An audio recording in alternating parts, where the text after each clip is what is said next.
పరమాత్మనే నమః.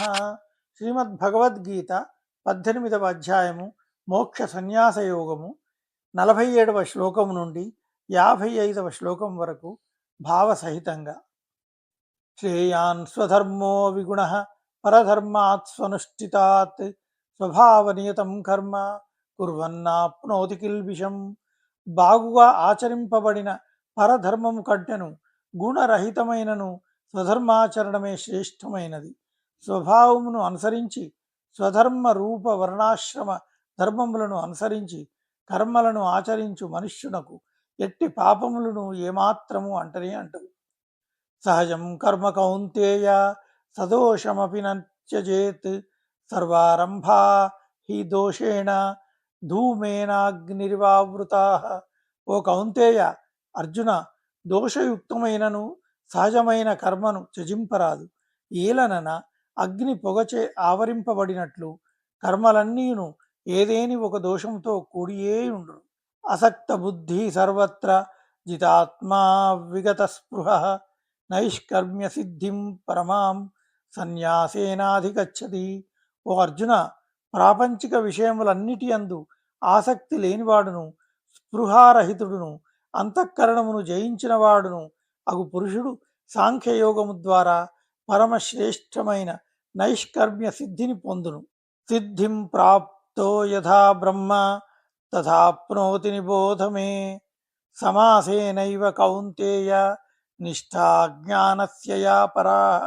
బుద్ధ్యా విశుద్ధయా యుక్తో ధృత్యాత్మానం నియమ్య చ శబ్దాదీన్ విషయాన్ త్యక్త్వా రాగద్వేషౌ యుతస్య చ వివిక్తసేవీ లఘ్వాషీ యతవాక్కాయమానసః ధ్యానయోగపరో నిత్యం వైరాగ్యం సముపాశ్రితః.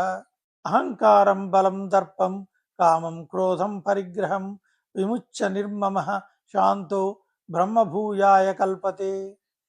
విశుద్ధమైన బుద్ధి గలవాడై తేలిక అయిన సాత్వికమైన ఆహారమును మితముగా భుజించువాడు, శబ్దాది విషయములను త్యజించి పరిశుభ్రమైన ప్రదేశమున ఏకాంతముగా నివసించువాడు, సాత్విక ధారణాశక్తి ద్వారా అంతఃకరణేంద్రియముల సంయమము కలిగి మనోవాక్కాయములను అదుపులో ఉంచుకొనినవాడు, రాగద్వేషములను సర్వదా త్యజించి దృఢమైన వైరాగ్యమును సంపూర్ణముగా ఆశ్రయించినవాడు, అహంకారమును బలమును దర్పమును కామక్రోధములను పరిగ్రహమును వదిలిపెట్టి నిరంతరము ధ్యానయోగ పరాయణుడయ్యుండువాడు, మమతారహితుడు శాంతియుతుడు అయిన పురుషుడు సచ్చిదానంద పరబ్రహ్మమునందు అభిన్న భావముతో స్థితుడగుటకు పాత్రుడగును. బ్రహ్మభూత ప్రసన్నాత్మా నశోచతి నకాంక్షతి సమస్సర్వేషు భూతేషు మద్భక్తిం లభతే పరాం. సచ్చిదానంద ఘన పరబ్రహ్మయందు ఏకీభావ స్థితుడై ప్రసన్న మనస్కుడైన యోగి దేనికిని శోకింపడు, దేనిని కాంక్షింపడు.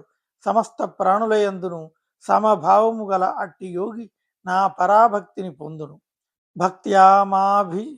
భక్త్యా మామభిజానాతి యవాన్యశ్చాస్మి తత్వతః తతో మాం తత్వతో జ్ఞాత్వా విశతే తదనంతరం. బ్రహ్మభూతుడైన యోగి ఈ పరాభక్తి ద్వారా నేనెవరినో ఎంతటి వాడనో యథాతథముగా నా తత్వమును తెలుసుకొనును. అట్లు భక్తితో నా తత్వమును గ్రహించిన వెంటనే అతడు నాలో లీనమగును. ఓం తత్సత్. సర్వే జనాః సుఖినో భవంతు. రేపటి వీడియోలో మరికొన్ని శ్లోకాలు చదువుదాం.